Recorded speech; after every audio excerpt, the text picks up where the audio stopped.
अस्सलाम वालेकुम नाज़रीन, आप देख रहे हैं नसीम ज़हरा टेट। सेनेट इंतखाबात किसका जोड़ तोड़ कल चलेगा, किसके दावे पूरे होंगे?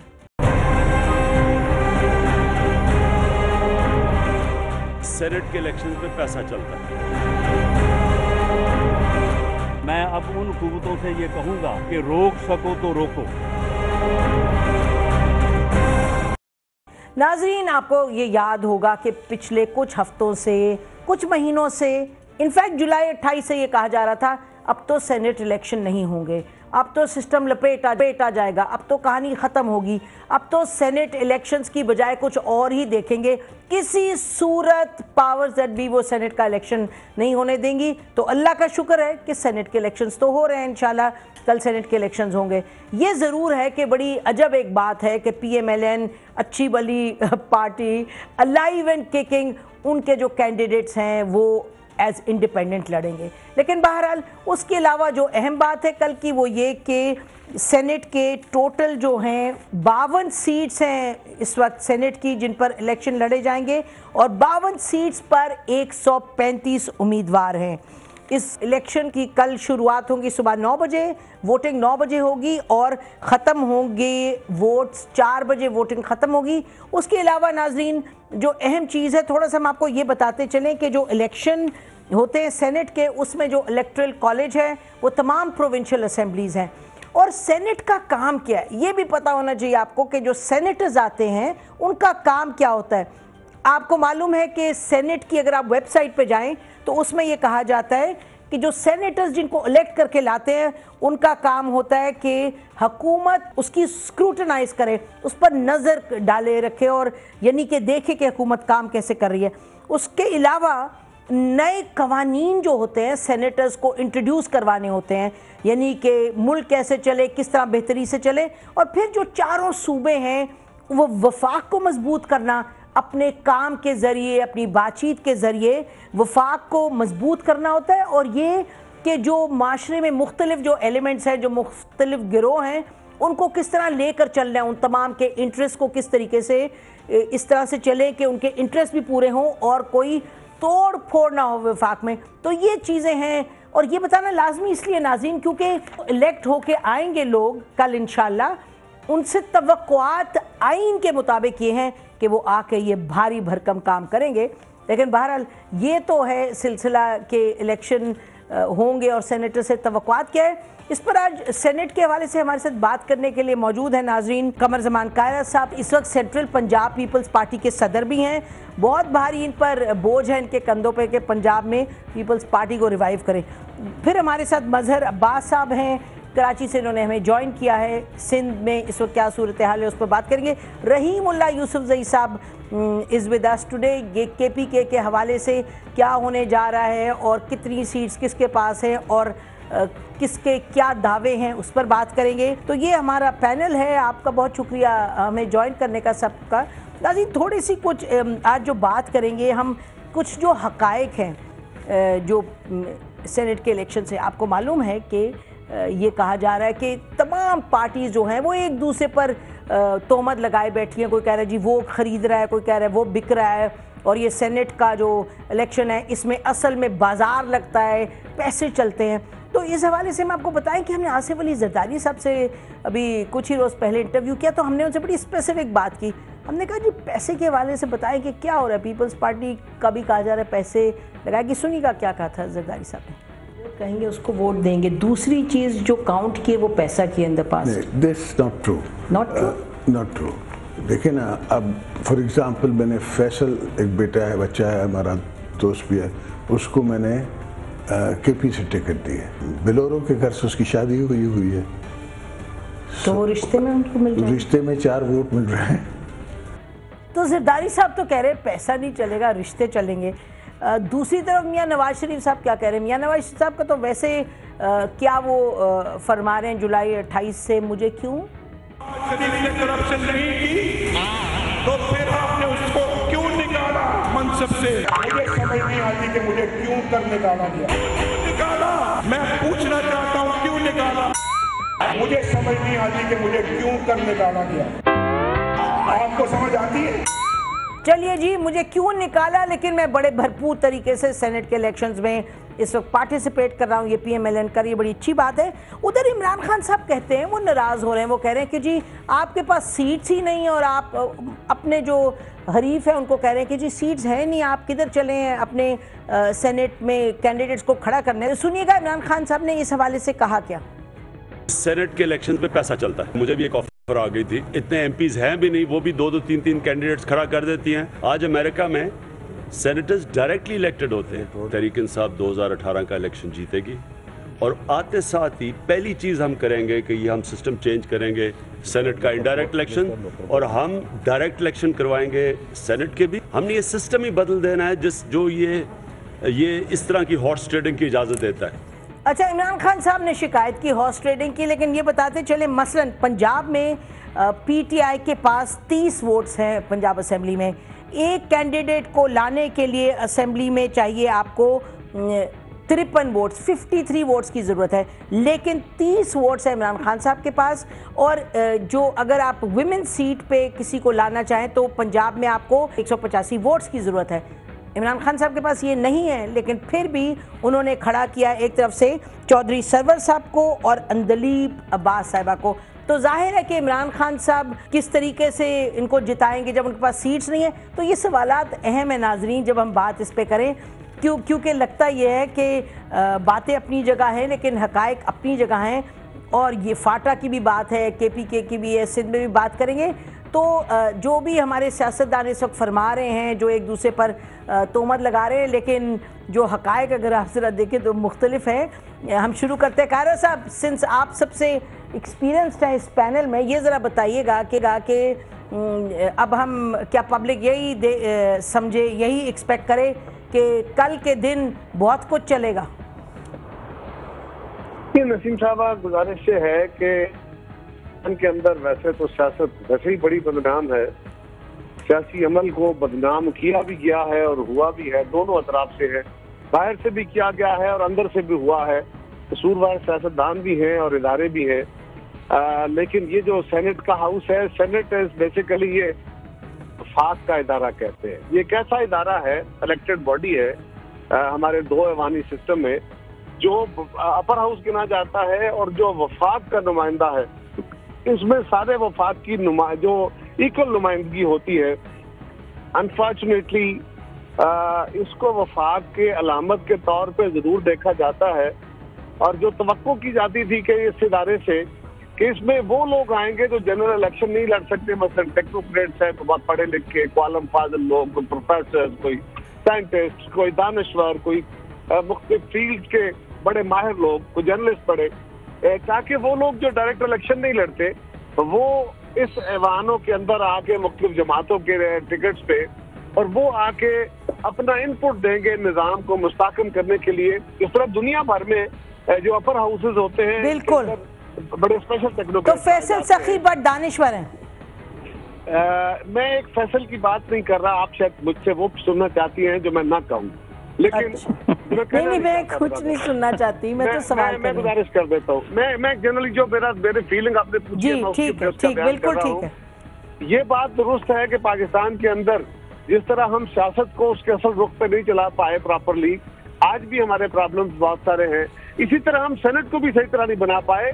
सारी जमातें बशमूल मेरे बाकी जमातें भी इसको पॉलिटिकल एडजस्टमेंट के तौर पे, पॉलिटिकल अकोमोडेशन के तौर पे इस्तेमाल करते हैं, जो बहुत अफसोसनाक है। और दूसरा, इसके अंदर बिलाशुबा बहुत सारी जगहों पे अखर सारे मुल्क के अंदर एक शोर है, एक हंगामा है कि जिसमें पैसे चलते हैं। मुझे तो नहीं पता, मैंने तो कभी किसी को ना पैसे दिए ना लिए, लेकिन अगर इतना शोर है तो कुछ होगा, कुछ है। हाँ, अगर बिरादरियों की बुनियाद पे भी वोट जाता है और जमातों की बुनियाद पर नहीं जाता तो भी गलत है, और पैसा अगर चलता है तो फिर तो और तबाही है। और जितनी खुली डिबेट माशरे के अंदर डिबेट हो रही है, मीडिया के जरिए हो रही है, क्या हमें सियासी जमातों को सोचने की जरूरत नहीं है कि लोग हमारे बारे में इस निजाम के ऊपर क्यों जमहूरी अमल के ऊपर यकीन रखें? बिल्कुल ठीक। अच्छा कायरा साहब, आप ही से सवाल करना चाहती हूँ कि ये बताएं कि मसलन एज पीपल्स पार्टी लीडर जो हर आप मीटिंग में अंदर खाने की खबर है आपको, तो अब 8 सीट्स आपके पास पंजाब में हैं। आपने 2 कैंडिडेट्स खड़े किए हैं, जहां एक तरफ आपको 53 सीट्स की ज़रूरत है, दूसरी तरफ आपको 180 की ज़रूरत है। तो थोड़ा सा इसकी जो अरिथमेटिक है वो ज़रा बताएं हमारे नाजरीन को, क्या तवक्कुआत हैं? फिर इसी वजह से कहते हैं पैसा चलता है। इसी तरह सर गुजारिश ये है कि पाकिस्तान के अंदर प्राइम मिनिस्टर का इलेक्शन हो, स्पीकर का इलेक्शन हो, फला मुख्तलिफ इलेक्शन जो होते हैं, जिनके अंदर पता होता है जी। हुक्मरान जमात की या अलायंस की जो अददी नंबर है वो बड़ा है, लिहाजा वही जीतेंगे। इसके बावजूद आप नहीं देते, खड़ा करते हैं, के अंदर रहते हुए आप पार्टिसिपेट करते हैं। बेशक। आपको पता होता है हम नहीं जीत पाएंगे, लेकिन आप इलेक्शन में हिस्सा लेते हैं और यही इलेक्शन की रूह है। इलेक्शन छोड़ के बैठ जाना मुनासिब नहीं बिल्कुल होता। ठीक। तो ये कोई ऐसा इशू नहीं, लेकिन एक आखिरी गुजारिश ये कर दूं। अच्छा, बिल्कुल ठीक। जी बिल्कुल, गॉट योर पॉइंट। ये जी बिल्कुल। तो फिर ये भी सवाल होगा जाहिर है कि वुमेन सीट पे फिर किसी को आपने खड़ा नहीं किया।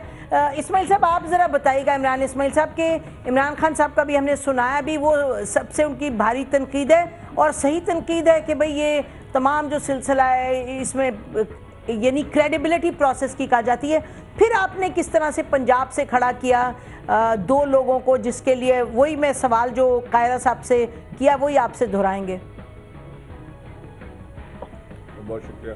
देखिए, नंबर 1 तो ये कि सियासी जमातों का ये इस्तेकाक है कि वो अपने कैंडिडेट्स फील्ड करें, और पाकिस्तान तहरीक इंसाफ के पास क्योंकि एक अच्छा नंबर है पंजाब में, हम और लीडर ऑफ द अपोजिशन हमारा है और तहरीक इंसाफ जो मेन अपोजिशन जमात इन पंजाब, तो वहाँ से हमने अपना एक चौधरी सरवर साहब को खड़ा किया। तो 35 वोट हमारे पास हैं, अगर उनको 50 चाहिए और किसी एडजस्टमेंट में वो ले लेते हैं तो इसमें कोई, मैं नहीं समझता कि कोई बड़ी गलत हरकत की है। हाँ, अगर कहीं चमक चले या चालाकी चले या नोट चले, उसके ऊपर जाहिर है कि सबको इतराज़ होता है। अच्छा इमरान साहब ये बात आपसे मैं पूछना चाहूँगी, अगर आप इजाज़त दें। देखिए, अभी कायरा साहब ने भी एक्सप्लेन किया और उससे पहले हमने जरदारी साहब का चलाया भी इंटरव्यू में, जो उनसे बात की। ये जो तमाम जमातें बिलशमूल PMLN के, ये लोग अपने यही एडजस्टमेंट की बात करती हैं, ये कि जी जरदारी साहब तो इस हद तक चले गए कि रिश्तेदारी है तो इसलिए बात आगे बढ़ सकती है, हमें वोट मिल सकते हैं। क्योंकि आपके लीडर फरमाते हैं कि पैसा चलता है और ये इतनी तनकीद करते हैं, तो या तो फिर तनकीद करें और कैंडिडेट्स खड़े ना करें, या फिर एक्सेप्ट करें कि जी इसमें तो जोड़ तोड़ होता है। इस वक्त मसलन पंजाब में एडजस्टमेंट का होंगी, सबने तो अपने कैंडिडेट्स खड़े किए। थोड़ा सा ये जो तजाद नजर आता है ये एक्सप्लेन कीजिएगा नाजरीन को। कैंडिडेट खड़ा करना तो हॉर्स ट्रेडिंग नहीं होती। ये तो मैं अजीब पहली बार ये एक लॉजिक सुन रहा हूँ कि अगर एक सियासी जमात है, उसके पास नंबर्स हैं, वो कैंडिडेट खड़े कर रही है, तो ये तो हॉर्स ट्रेडिंग नहीं होती। हॉर्स ट्रेडिंग वहाँ वाज़ेह होती है, जैसे बलूचिस्तान में पीपल्स पार्टी का कोई कैंडिडेट नहीं है, MPA नहीं है, और पीपल्स पार्टी वहाँ से 3 कैंडिडेट खड़े करती है। अब अगर ये 3 कैंडिडेट जीत जाएं तो जाहिर है कि इसके अलावा क्या हो सकता है कि वहाँ चमक चली होगी। अगर चौधरी सरवर जीत जाए, इमरान इस्माइल साहब अगर चौधरी सरवर जीत जाए, सुन ले, हेयर मी आउट। अगर चौधरी सरवर जीतते हैं तो हमारे पास 35 वोट हमारे पास हैं। वहाँ किसी एडजस्टमेंट में बात हो सकती है। प्रायोरिटी 18 कहाँ से आएंगे, चमक से आएंगे, प्रायोरिटी 1, प्रायोरिटी 2, प्रायोरिटी 3, प्रायोरिटी 1 का पूरा वोट, 2 का आधा वोट, 3 का क्वार्टर वोट, क्वार्टर से क्वार्टर का वोट, वो सारा चलता है। इसमें बड़ा sir it doesn't add up. देखे ना, प्रोसेस नहीं है। नजीब हारून 3 वोटों से जीत लेंगे। लॉट ऑफ सेंस के। अब अच्छा, व्हाट शुड वी, आप मुझे नसीम, आप मुझे एक बात बता दें। मैं आपको बताती हूँ, मैं आपको, जी बिल्कुल जायज सवाल है आपका इमरान साहब, जायज सवाल है। कि इसका वाहिद हल ये है, एक सवाल का जवाब दे दें कि क्या इसका हल ये है कि पाकिस्तान तहरीक इंसाफ इलेक्शन से बॉयकॉट करके बाहर बैठ जाए और इस अमल में हिस्सा ही ना ले और अपने वोटर्स नहीं सर, मैं आपको बताऊं, आई टेल यू जी, हम एब्सटेन करें, हम नहीं बिल्कुल नहीं, बिल्कुल नहीं। कायरा साहब ने जो कहा 100% पैसे चलते हैं यहाँ पे, नसीम ज़हरा साहबा नहीं, सवाल ये पैसे चलते हैं यहाँ पे सर, सवाल ये है मेरी एब्सेंस से कोई और जीत रहा है तो मुझे उसके भी पैसे मिलते हैं। सर बात ये है, अगर नजीब हारून सर, सवाल ये कि अगर नजीब हारून साहब या सरवर साहब जीत जाएं तो वो एडजस्टमेंट से जीतेंगे। अगर एक PMLN का PPP का कोई जीते तो वो चमक से जीते। ये सवाल उठता है, ये नहीं सवाल। आप बहुत अच्छा कर रहे हैं, खुदा करे आप और भी ज्यादा। No, this is not what I am saying. नहीं, this is what your leader said ना, this is what Imran Khan said. No, he never said so। उन्हें कहा चमक चलती है, पैसा चलता है। नजीब हारून नहीं जीत सकते। हम अपने वोट सिक्योर कर रहे हैं, हमने असेंबली में अपनी प्रैक्टिस तो करनी है। नजीब हारून नहीं जीत सकते हमारी पीएमएलएफ से एडजस्टमेंट हो रही है, मुमकिन है पीएमएलएफ से हमें 5, 6, 7 वोट मिल जाए, बट दैट्स इट। अच्छा आप कह रहे ओके, अच्छा आप फरमा रहे हैं कि जीत ही नहीं सकते। मेरी नहीं जीत सकते ना, कैसे लेगा 55 वोट? अच्छा आप कह रहे हैं कि बिल्कुल नहीं जीत सकते। सारी combine opposition, anti people's party opposition एक जगह जमा हो जाए, 63 वोट सारे के सारे नजीब हारून को पड़ जाए, तब तो वो जीत सकते हैं, अदरवाइज तो नहीं जीत सकते। नहीं जीत सकते, नजर आ रहा। मैं आपसे एक बात कर रहा हूँ कि पाकिस्तान तहरीक इंसाफ वाहिद जमात है जो सिस्टम को चेंज करना चाहती थी, और पीएमएलएन और पीपल्स पार्टी कायरा साहब बैठे हैं यहाँ पे, पूछें कि इनके पास इक़्तिदार था, इन्होंने क्यों नहीं इस सिस्टम को चेंज किया, इसको वुमेन रिजर्व सीट की तरह क्यों नहीं कर लिया कि जी आप प्रायोरिटी वाइज नाम दे दें और आपके नंबर ऑफ एमपीएस के साथ ये आ जाएंगे सेनेटर्स, ऐसा क्यों नहीं किया? हाँ, ये इलेक्टोरल रिफॉर्म्स में आप लोगों ने पता नहीं डाला या नहीं डाला, जिंदा रखे हुए हैं। ठीक, ब्रेक के बाद वापस आएंगे, रहीमुल्लाह यूसुफजई साहब से पूछेंगे, क्योंकि केपीके में एक और ही किस्म की सिचुएशन है, वहाँ भी 2-2, 4-4 सीट्स के साथ 2-2, 4-4 कैंडिडेट्स मुख्तलिफ पार्टीज़ ने खड़े किए हैं। ब्रेक के बाद आते हैं और गुफ्तगू जारी रखते हैं, और मजहर अब्बास साहब जो सुन रहे हैं सब गुफ्तगू एज एन ऑब्जेक्टिव एनालिस्ट, उनसे भी पूछेंगे उनका क्या ख्याल है। Stay with us. बैक नाज़रीन, बात हो रही है इस वक्त सेनेट के इलेक्शंस जो कल होने जा रहे हैं। खुश आइन बात है, सेनेट के इलेक्शंस हो रहे हैं। आज दिन भर हमने देखा कि बड़ी एक्टिविटी रही। प्राइम मिनिस्टर साहब ने अपनी पार्टी की मीटिंग की, पार्लियामेंट्री ग्रुप की, आसिफ अली जरदारी साहब ने अपनी एक मीटिंग पार्टी की जारी रखी हुई है। फजल रहमान साहब मिले प्राइम मिनिस्टर साहब से और उन्होंने ये उनको तसल्ली दी कि आपके कुछ कैंडिडेट्स को सपोर्ट करेंगे, मुशाहिद हुसैन सैयद को भी करेंगे। रहीमुल्लाह यूसुफजई साहब ज़रा केपीके का हाल बताएं। पीपल्स पार्टी के पास शायद 7 सीट्स हैं और 2 कैंडिडेट्स उन्होंने खड़े किए पीपल्स पार्टी ने, जिसमें से मेरा ख्याल है यहाँ इस्लामाबाद से फैसल सखी भट्ट साहब को भी लेके गए और वहाँ खड़ा किया। ज़रा बताइएगा केपीके का क्या सिलसिला है? जी, चूँकि आपने पीपल्स पार्टी का जिक्र किया है, इनके अपने 6 MPAs हैं। एक तहरीक इंसाफ के ज़ियाउल्लाह अफरीदी, तहरीक इंसाफ से उनको निकाल दिया गया, वो पीपल्स पार्टी में शामिल हो गए, तो इनके पास 7 वोट हैं। इन्होंने 2 कैंडिडेट्स खड़े किए जनरल सीट्स के लिए, और आपने जिक्र किया फैसल सखी भट्ट का, उनकी रिश्तेदारी है, लेकिन जो रिश्तेदार हैं उनके पास वोट नहीं है। एक अलबत्ता पीपल्स पार्टी ने कमाल कर दिया है कि एक बड़े ही गरीब उम्मीदवार को, एक पार्टी के पुराने कारकुन को, वफादार कारकुन बहरामंद खान तंगी को टिकट दिया है, और वो जनरल सीट के ऊपर इलेक्शन लड़ रहे हैं, और एक इनकी खातून उम्मीदवार भी है। तो आप देखें कि पीपल्स पार्टी के पास इतने वोट नहीं है कि ये अपने 3 उम्मीदवारों को मुंतखब करवा सकें। चाहे इनका इंतखाबी इत्तेहाद हो जाए, जो हो रहा है, बात चल रही है, तो मेरे ख्याल में बिल्कुल ये वाज़ेह है कि जिस तरह पिछली बार हुआ था, पीपल्स पार्टी के MPAs कम थे, वोट कम थे, लेकिन इनको ज़्यादा नशिस्तें सेनेट में मिल गई थी। इस बार भी शायद वही एक हैरान कुन नताइज सामने आए। लेकिन सबसे ज़्यादा जो यहाँ पे दबाव है वो तहरीक इंसाफ के ऊपर है। तहरीक इंसाफ के सबसे ज़्यादा MPAs हैं। तहरीक इंसाफ की कोशिश है कि उनके जो 7 उम्मीदवार हैं उनमें से कम 6 मुंतखब हो जाएं, और चूँकि हमें लग रहा है कि आइंदा इंतखाबात में ये जो तहरीक इंसाफ के MPAs हैं, इनमें काफ़ी लोगों को टिकट नहीं मिलेगा। ये नए लोगों को लेकर आएंगे। पिछली बार तो जल्दबाजी में इन्होंने टिकट दे दिए, काफ़ी मायूसी भी हुई, तो शायद ये ख़बर उन तक भी पहुंच गई है जिनको टिकट नहीं मिलने वाला। तो ये ख़तरा रहेगा कि वो अपना वोट तहरीक इंसाफ के उम्मीदवारों को नहीं देंगे। और देखें, तकरीबन सारी पार्टियां कोशिश कर रही हैं कि तहरीक इंसाफ के जो MPAs हैं उनको तोड़ें, उनकी कीमत लगाएं। कल इसीलिए इमरान खान भी पेशावर आए, उनकी कोशिश है। वज़ीर आला परवेज़ खटक जोड़ तोड़ के माहिर हैं, वो कोशिश कर रहे हैं कि उनके वोट जो हैं वो बिखर न जाएं। तो काफ़ी एक मेरे ख्याल में मुश्किल सूरत हाल से दो चार है तहरीक इंसाफ, और वो कोशिश करेंगे कि उनके वोट उनके उम्मीदवार ही को मिल जाएं। लेकिन ये KP के अलावा आप देखें कि यहाँ पर, अच्छा रहीमुल्लाह यूसुफजई साहब, मैं थोड़ा सा अगर KPK के पूछ लूँ, KPK के बारे में पूछ लूँ आपसे, तो फिर क्या हम तवक्को करें कि पीपल्स पार्टी की आपकी कहने के बुनियाद पर उनकी शोइंग बेहतर हो सकती है उससे कि जो उनके पास वोट्स हैं? क्या पीपल्स पार्टी से ये एक्सपेक्टेशन सही है? मेरे ख्याल में ये सही है और ये शायद वो सरप्राइज़ देंगे। और उनके, मैंने जिस तरह कहा कि अपने 7 वोट हैं लेकिन उनको ज़्यादा वोट मिलेंगे, उन्होंने काफ़ी काम किया है। और ये जो MPAs हैं उनको इस्लामाबाद बुलाया गया, उनसे बातचीत हो रही है। फिर ये जो मुख्तलिफ पार्टियाँ PTI के MPA से बातचीत हो रही है, एडजस्टमेंट हुई है। तो पीपल्स पार्टी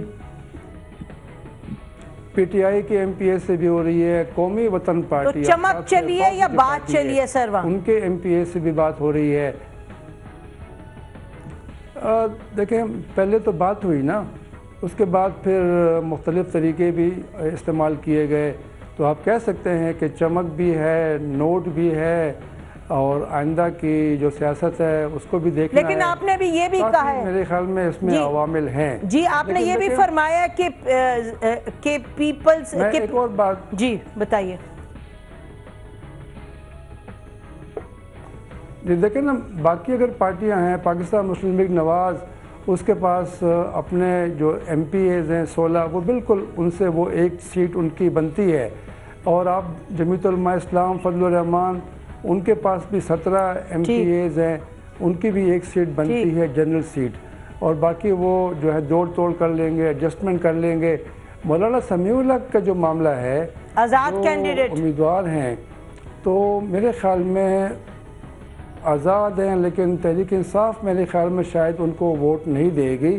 कल ही यहाँ पे वज़ीर आला ने कहा कि उनको तो कौमी वतन पार्टी के MPA ने प्रपोज़ किया है और उनकी अपनी पार्टी भी है, तो वही उनको वोट देंगे।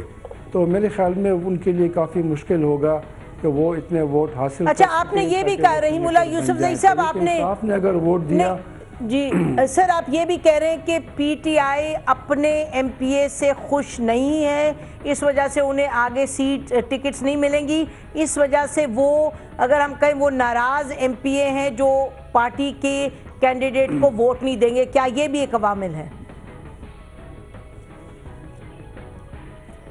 देखें, आपको पता है कि तहरीक इंसाफ में फॉरवर्ड ब्लॉक बना था, तहरीक इंसाफ में ग्रुप बंदी है, तहरीक इंसाफ में डिसिप्लिन की कमी है। और फिर ये भी है कि अगर लोगों को टिकट नहीं मिलेगा, क्योंकि ये कहा जा रहा है कि जिन्होंने फॉरवर्ड ब्लॉक बनाया उनको टिकट नहीं देंगे। ठीक, तो अगर यही सूरत हाल रही है, अगर उनको टिकट नहीं मिलेगा तो मेरे ख्याल में वो वोट भी नहीं देंगे।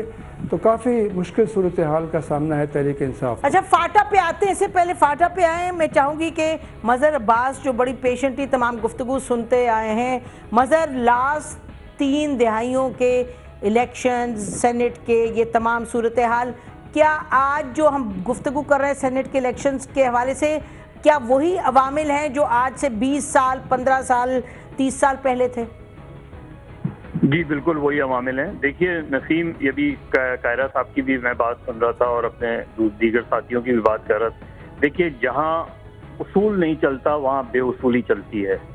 और उसूल ये है सियासत का कि अगर आप सेनेट के इंतखाबात में 2 जमातें को इत्तेहाद करती हैं तो उसमें सीक्रेसी नहीं होती। आपको एतमाद होता है, आइडियोलॉजिकली एतमाद होता है कि आपके MNAs और MPAs इधर से उधर नहीं होंगे।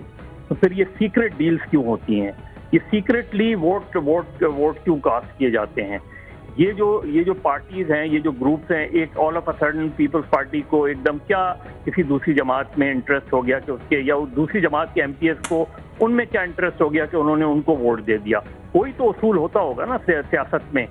मेरा ख्याल में जो सेनेट के इलेक्शन, और ये कायरा साहब ने जो शुरू में बात की थी, ये बिल्कुल ठीक है। इमरान इस्माइल साहब भी जो बात कह रहे हैं सिस्टम की तब्दीली की, ये भी उस बात ठीक है। लेकिन उन उसूलों पे ये पिछले 5 साल या पिछले 10 साल अगर हम उठा के देख लें, तो बदकिस्मती से पाकिस्तान की सियासी जमातों ने इन चीज़ों को, जो हम इलेक्शन के टाइम पे आके जो है शोर शराबा करते हैं, वो जब हमें ये चीज़ें करने का टाइम होता है तो अनफॉर्चुनेटली हम गवर्नमेंट और अपोजिशन के क्लैश में चले जाते हैं।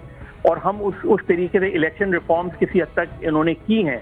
लेकिन अभी भी आप देखिएगा कि जब इलेक्शन होंगे तो सबसे ज़्यादा जो एलिगेशंस आएंगी, एक्यूजेशंस आएंगी, वो इलेक्शन कमीशन पर आ जाती हैं। यानी जिस इलेक्शन कमीशन को या चीफ इलेक्शन कमिश्नर को आपने खुद कंसेंसस से मुंतखब किया होता है, सबसे ज्यादा अटैक भी उसी पर होता है। आप ठीक कह रहे हैं, जब वक्त होता है उस वक्त ये फोकस नहीं होता, जब क्राइसिस सर पे आती है, जब मुकाबला तेज होता है, फिर ये तमाम बातें होती हैं। इससे पहले हम ब्रेक पे जाएं, जरा मजर हमें बता दें, अभी ब्रेक थ्रू हुआ है, एक तरफ लग रहा है कि कामना तसोरी को टिकट मिलेगा, दूसरी तरफ फारूक नसीम को। MQM में कुछ सुलह सफाई हो गई है, काफी दिनों से कुट्टी जारी थी, तो क्या किस्सा खत्म है, दोस्ती वापस? मुझे लग नहीं रहा, मुझे अभी मैंने पहले भी आपसे कहा था कि क्योंकि मुझे लग ये रहा है कि इनके बदकिस्मती से इनके दिल साफ नहीं है एक दूसरे के बारे में, सस्पिशंस हैं। एक 7-8 MPs ऐसे हैं जिन्होंने अपना एक खामोश ब्लॉक बना लिया है। बहुत से MPs ऐसे हैं, तो ये नहीं कह सकते। अगर ये होना होता तो आज रात तमाम इनके जो 36-37 MPs हैं वो एक जगह बैठे तो पता चल जाएगा कि MPs। अच्छा, तो इसका मतलब कि पीपल्स पार्टी MQM की सीट्स कुछ ले पाएगी, ये अपनी 4 की 4 सीट्स वापस नहीं ले पाएंगे? मुझे नहीं लगता। आपको नहीं लगता? नाज़रीन, ब्रेक लेते हैं, ब्रेक के बसाते हैं, गुफ्तगू को जारी रखते हैं और फिर कायरा साहब से पूछते हैं, कुछ कैंडिडेट्स के बारे में बात करते हैं। पीपल्स पार्टी के कैंडिडेट्स, अभी हमने तनकीद बहुत से इशूज़ पे की, लेकिन पीपल्स पार्टी के कैंडिडेट्स की बड़ी तारीफ हो रही है। और फिर PMLN के जो कैंडिडेट्स हैं, कहीं न्यूयॉर्क से कोई साहब आ रहे हैं, कोई लंदन से आ रहे हैं, उनकी बैकग्राउंड क्या है? क्या कोई PhD करके आए हुए हैं, क्या कोई बहुत मास्टर्स की डिग्री लेके आए हैं, बहुत सियासत पढ़ के समझ के आए हैं? पूछते हैं अपने पैनलिस्ट से, ये कैंडिडेट्स हैं कौन आखिर? Stay with us.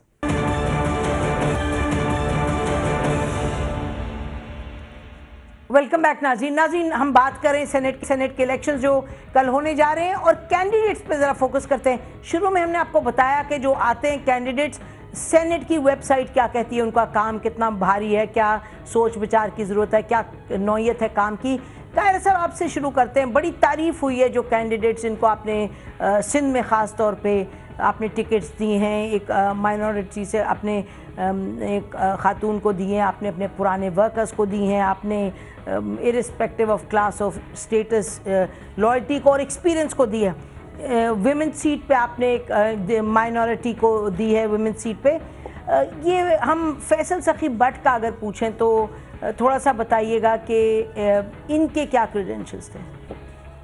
देखिए नसीम, पाकिस्तान पीपल्स पार्टी के कैंडिडेट्स जितने हैं, पहली बात तो यह है कि पीपल्स पार्टी के अपने पुराने वर्कर्स हैं सारे, ठीक, और सारे ही, सिर्फ में भी रज़ा रब्बानी साहब को आप भूल गई। नहीं, बहुत वो तो उनको भूलने का तो कोई सवाल ही नहीं। He is obvious, he is an obvious candidate. और हमारे मौला बख्श चांडियो तो हर दिल के फेवरेट हैं जी। रज़ा रब्बानी साहब हैं, शेख नहीं है, शेख हुमायूमुद्दीन शौकीन पीपल्स पार्टी के देरीना कारकुन नहीं रहे हैं। जफर साहब, आप बेहतर जानते हैं कि वो बेहतर जानते हैं, आई कंसीड। नहीं, मैं छोटी सी नहीं, मैंने अभी बाकी बात मुकम्मल कर ली है। ये बात दुरुस्त है कि आइडियलिस्टिकली वो हमारे साथ उतने नहीं है, लेकिन कई जगहों पे आपको थोड़ी बहुत एडजस्टमेंट करनी पड़ती है। लेकिन पीपल्स पार्टी ने इससे पहले भी माइनॉरिटी को सेनेट के अंदर नुमाइंदगी दी थी, बावजूद उस वक्त माइनॉरिटी की सीट वहाँ नहीं थी, और आज भी पीपल्स पार्टी उसी असूल पे है। इसी तरह अगर आप KPK में जाते हैं तो वहाँ पे भी हमने अपने कारकुन को भी टिकट दिया है, और फैसल सखी भट्ट जो है वो पीपल्स पार्टी के डिक्लेयर्ड हमारे इस्लामाबाद के सदर रहे हैं, कैंडिडेट भी थे और हारे भी थे, कैंडिडेट भी थे, और हार जाना जीत जाना अलग बात है, लेकिन वो पीपल्स पार्टी थे और पीपल्स पार्टी है। इसी तरह पंजाब से मियां मंसूर भट्टो साहब के दामाद हैं जी, उनको टिकट दिया गया है। कोई नए लोग, कोई करोड़पति अरबपति उठा के टिकट नहीं दे दिए गए। खाली एक शख्सियत के बारे में मैं पूरी तरह जानता भी खैर उनको नहीं हूँ, लेकिन जफर अब्बास साहब, ये मुझे मदर साहब, ये बात मुझे बिल्कुल, मैं एडमिट करता हूँ कि कोई आइडियलिज्म में नहीं बैठा। मैं आज भी कहता हूँ कि बाकियों की किस्मत मुझे कंपैरेटिव स्टडी में ले जाइए। जो मेरिटोक्रेसी की बातें कर रहे थे, उनके कैंडिडेट कहाँ से आए और कौन है, और जो गुड गवर्नेंस के दावेदार हैं और पाकिस्तान के अंदर आजकल मियां साहब बार बार नारे लगा रहे हैं कि मुझे क्यों निकाला, उनके कैंडिडेट कौन से हैं। लेकिन आखिरी बात मुझे सिर्फ इतनी कहनी है कि ये बात बिल्कुल दुरुस्त है कि सेनेट के इलेक्शन लोगों का ट्रस्ट ऑन डेमोक्रेसी बिल्ड करने चाहिए, लेकिन अनफॉर्चुनेटली ये ट्रस्ट बिल्ड तो नहीं करता। जो हालात बने पड़े हैं और जिस तरह खुलेआम गुफ्तगुएं और जो खुलेआम दास्तानें चल रही है, इससे ट्रस्ट ऑन डेमोक्रेसी लोगों का खराब होगा, खराब हो। ठीक, इसका डायरेक्ट इलेक्शन होना बहुत मुश्किल है। जहाँ पे डायरेक्ट इलेक्शन अमेरिका में होता है वहाँ और सूरत हाल है, वहाँ की सेनेट बहुत पावरफुल है।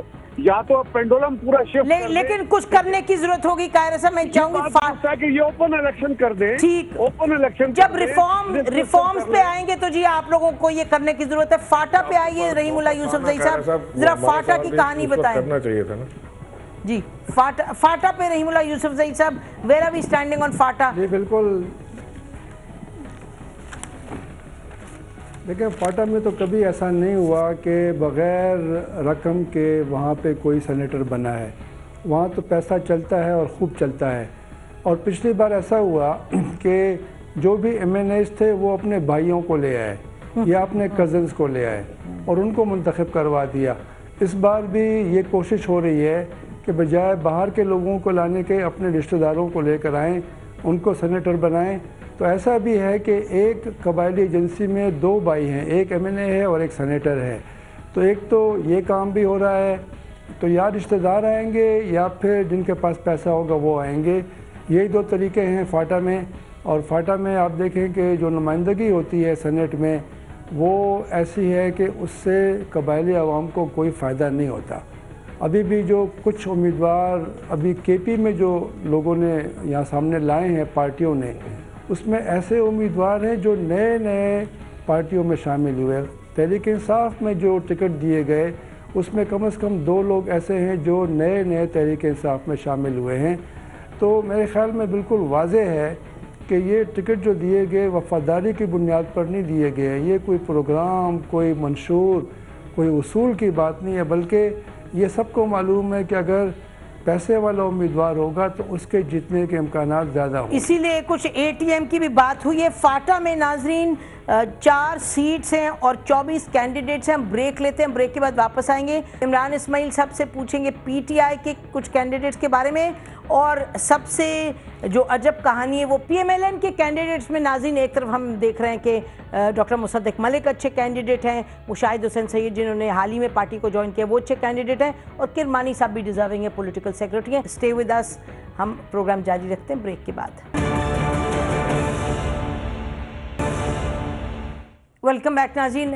इमरान साहब ये बताइएगा, रहीमुल्लाह यूसुफजई साहब ने ये पैसा एक कंसिडरेशन है जो आप लोगों के दिए गए हैं टिकट सेनेट के कैंडिडेट्स के लिए, और ये कि कुछ लोग ये भी कहते हैं कि ATM फैक्टर है। बात वही है कि ना आइडियोलॉजी है, ना कोई एक्सपीरियंस है, ना कोई पुराने कैंडिडेट्स हैं या कुछ पुराने वर्कर्स हैं PTI के जिनको सेनेट इलेक्शंस की टिकट दी गई है। देखिए बात यह है कि पाकिस्तान तहरीक ही वो जमात है जिसने अपने जहाँ जिस सूबे से इलेक्ट हुए ना वहीं से उन्हीं MPs से उसी सूबे का सेनेटर हम लाते हैं। यानी हमारा जो KPK है वो सिंध के किसी सेनेटर को सपोर्ट नहीं करता, यानी वहाँ जाके कर लें जैसे दूसरे सूबों में होता है। निहाल हाशमी पंजाब से इलेक्ट हुए हैं, इस तरह से सलीम इनके जो PMLN के थे वो भी वहाँ से इलेक्ट हुए हैं। पीपल्स पार्टी जो है फैसल सखी भट्ट को इधर से इलेक्ट करा रही है। ये नहीं हम करते, हम जिस सूबे से हमारी सीटें हैं वो ठीक है, पॉइंट वैलिड, और हमारे बाकी क्या कंसिडरेशन है, ठीक है ना, ये और कोई जमात नहीं करती। नंबर 2, हमारे पास जो कैंडिडेट्स हैं, ज़ाहिर है नए कैंडिडेट भी आए हैं उसके अंदर अनडाउटेडली, और बड़े अच्छे नाम आए हैं। ये वो लोग हैं जो जनरल इलेक्शन नहीं लड़ना चाहते, जो पार्टी के सपोर्टर्स रहे हैं, जो पार्टी के प्रोग्राम से मुत्तफिक होते हैं, जो हमेशा से पार्टी के साथ रहते हैं, लेकिन ये जनरल इलेक्शन में नहीं जाना चाहते। तो सेनेट में टेक्नोक्रेट्स को, ऐसे बड़े बिजनेसमैन को और ऐसे लोगों को जो ये नए लोग हैं, ठीक है जी, आपने कहा ये कैंडिडेट्स उसमें नहीं जाना चाहते। उसमें हमारे पास जो शोकेस नाम है वो फैसल जावेद हमारा जो जी, वो एक शोकेस नाम है, बाकी 3 जो हैं ठीक बाकी 3 जो है वो जरा अननोन है। मैं चाहूंगी PMLN के कैंडिडेट से जरा कमेंट मजर आपसे ले लूं। एक तरफ जुबैर गुल हैं जो UK के प्रेसिडेंट हैं और कहा जाता है मियाँ साहब के बॉडीगार्ड हैं ज़्यादा। दूसरी तरफ शाहीन भट्ट साहब हैं जिनका न्यूयॉर्क में एक तरफ उनका मनी लॉन्ड्रिंग का केस चल रहा है, कुछ $मिलियन का उनके खिलाफ, उनको लाया जा रहा है। फिर राना मकबूल हैं IG सिंध, और उनकी फेम है, क्लेम टू फेम, जरदारी साहब की ज़ुबान भी काटी गई थी। PMLN ने किरमानी साहब डिज़र्व्ड इट, उनको मिल रही है। ये बाकी क्या है सूरत हाल? जी बिल्कुल, बाय एंड लार्ज मेरा ख्याल है बहुत ही मायूस कुन है जो टिकट डिस्ट्रीब्यूशन है PMLN की, और मैं बिल्कुल इसमें कोई शक व शुबा नहीं है कि अगर मैं एक नज़र पीपल्स तमाम सेनेट के कैंडिडेट्स की देखूं तो मेरा ख्याल है सबसे बेहतर कैंडिडेट की सिलेक्शन पीपल्स पार्टी की है। इसमें उन्होंने बैलेंस भी किया है, और सबसे अहम बात यह कि देखें बलूचिस्तान या खैबर पख्तूनख्वा से अगर पीपल्स पार्टी किसी को टिकट देती है वो मुझे इसलिए ज़्यादा, चाहे वो वर्कर ही हो, क्योंकि वहाँ पीपल्स पार्टी के जीतने के इम्कान कम होते हैं, लेकिन जहाँ जीतने के इम्कान हैं और वहाँ उन्होंने अच्छे टिकट दिए हैं तो ये बिल्कुल और मजर बलूचिस्तान में तो तमाम ही कैंडिडेट्स आज़ाद है नाज़रीन। लेकिन थोड़ा सा आपको बताते चले कि आपको कल देखने में क्या मिलेगा। वो जो निहाल हाशमी साहब का कल इलेक्शन हुआ है उसमें आपने देखा कि PMLN को तकरीबन तमाम वोट मिले, 300 के करीब मिले और उनको 301 उनके कैंडिडेट्स हैं। ये जो पूरी थ्योरी थी कि PMLN अभी टूटी तो अभी टूटी, हमें देख लिया कि PMLN तो कोई नहीं टूटी, और PTI के हवाले से उनको कम वोट्स मिले, उन्होंने अपने मद्दे मुकाबिल कैंडिडेट खड़ा किया था निहाल हाशमी साहब के। और PMLN का ये कैंडिडेट्स पे जो भी हमारी तनकीद थी और दुरुस्त तनकीद थी, मज़हर भी एग्री कर रहे थे, लेकिन इसके बावजूद देख ले PMLN इज़ फ्लाइंग हाई। ये राना सनाउल्लाह साहब का शॉट सुन लीजिएगा वो क्या कहते हैं, और इसी पर प्रोग्राम ख़त्म करते हैं। मैं अब उन कुव्वतों से ये कहूँगा वही अल्फाज जो मरियम नवाज ने कहे थे कि रोक सको तो रोको। चलें जी, रोक सको तो रोको। कल देखते हैं नाजरीन। हमारी तरफ से खुदा हाफिज़। पाकिस्तान जिंदाबाद।